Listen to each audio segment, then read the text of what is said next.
전 세계 관광객들의 발걸음이 끊이지 않는 유명 박물관, 박물관에 전시된 여러 문화재들이 우리의 눈길을 사로잡지만 여기에는 숨겨진 불편한 진실이 하나 있습니다. 박물관의 명성에 가려진 문화재 약탈 이야기, 지금부터 시작합니다.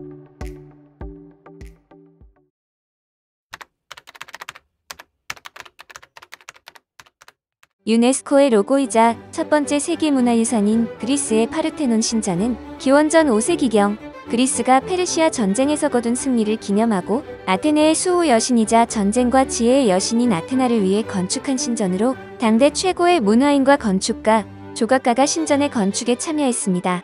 마블은 지붕 밑에 페기먼트 조각품, 외벽의 메토프, 내벽의 프리즈, 총 3부분으로 이루어져 있고 각각 신, 영웅, 인간을 묘사했습니다. 그리스 신전의 신이 아닌 일반인이 새겨진 최초의 사례입니다. 1678년 베네치아가 아테네를 침략했을 때 신전이 폭파되지만 예술품 중 일부는 신전에 남아있었는데 이를 탐낸 사람이 등장합니다. 1801년 튀르키예 주재 영국 대사 엘긴 백작이 스코틀랜드에 있는 자신의 저택을 그리스풍으로 꾸미기 위해 상태가 양호한 마블을 뜯어내 모조리 영국으로 가져갑니다. 이후 여러 우여곡절을 겪은 엘긴은 운송과 철거에 막대한 비용을 지출한 탓에 파산 후 빚에 쪼들리며 이혼당하고 영국 정부의 마블 판매를 제의합니다. 1816년 영국에서 마블의 구입 문제를 심의하기 위한 의회가 열렸는데 영국법 위반 여부, 튀르키예 당국의 허가 여부, 마블 반출의 정당성, 마블의 구입 가격 총 4가지 사항에 대해 논의합니다. 찬성 82표, 반대 30표로 마블의 구입을 결정했고 공식 명칭은 엘긴 마블이며 대형 박물관이 소장한다는 법을 통과시킵니다. 오랜 식민지 역사를 청산한 그리스에게 파르테논 신전은 국가이자 민족이었습니다. 2차 세계대전 이후 마블의 반환은 그리스 정부 최대의 국가적 과제로 지정되었고 이를 위해 노력하고 있습니다. 파르테논 마블은 그리스 민족의 핵심적인 문화유산이라는 민족의 유산과 마블은 신전의 일부이기 때문에 합쳐져야 한다는 유적의 원형 보존, 그리고 튀르키예의 식민지였을 때 문화재에 대한 주권이 없던 시기에 반출되었다는 반출 시 도덕적 위법성, 총 3가지 근거를 내세우며 영국 정부의 마블의 반환을 요청합니다. 그리스의 지속적인 반환 요청에도 불구하고 영국은 마블의 반출은 합법적이었으며 적법한 영국 정부의 소유라는 합법적 소유, 대형 박물관의 컬렉션 중 일부이기 때문에 처분 불가하다는 대형 박물관법, 영국이 그리스보다 보존과 연구에 더 적합하다는 문화재 보존의 우선, 그리스의 민족유산이 아니라 유럽의 공동유산이라는 세계유산 총 4가지 근거를 들어 마블을 돌려주지 않고 대형 박물관에 전시하고 있습니다. 2007년 그리스 정부는 신전에 남아있던 마블을 철거해 새 박물관에 옮겨 놓았습니다. 과연 약탈당한 마블도 이 박물관에 전시될 수 있을까요?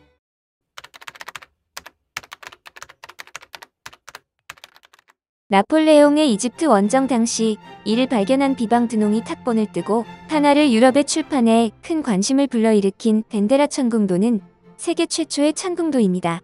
태양이 지나가는 길을 12개로 나누어 원형으로 표현한 것으로 완전하게 현존하는 유일한 고대 별자리 천문도이기 때문에 그 가치가 매우 높습니다. 덴데라 하토르 신전 천정에 있는 조각은 원본이 아닌 모조품인데 원본은 어디에 있을까요?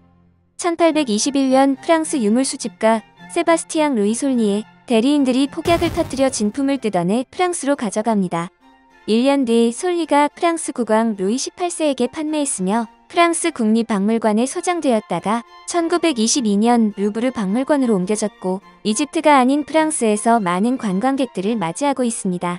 문화재 반환 운동을 주도하며 성과를 이뤄낸 고고학자 자이 하와스가 유물위원장으로 활동했던 2007년부터 이집트 고대 유물 최고위원회는 프랑스에게 유물 반환을 요구하며 약탈당한 덴데라 천궁도를 찾아오기 위해 노력하고 있지만 이를 소장하고 있는 파리 루브르 박물관은 반환 불가라는 입장을 유지하고 있습니다.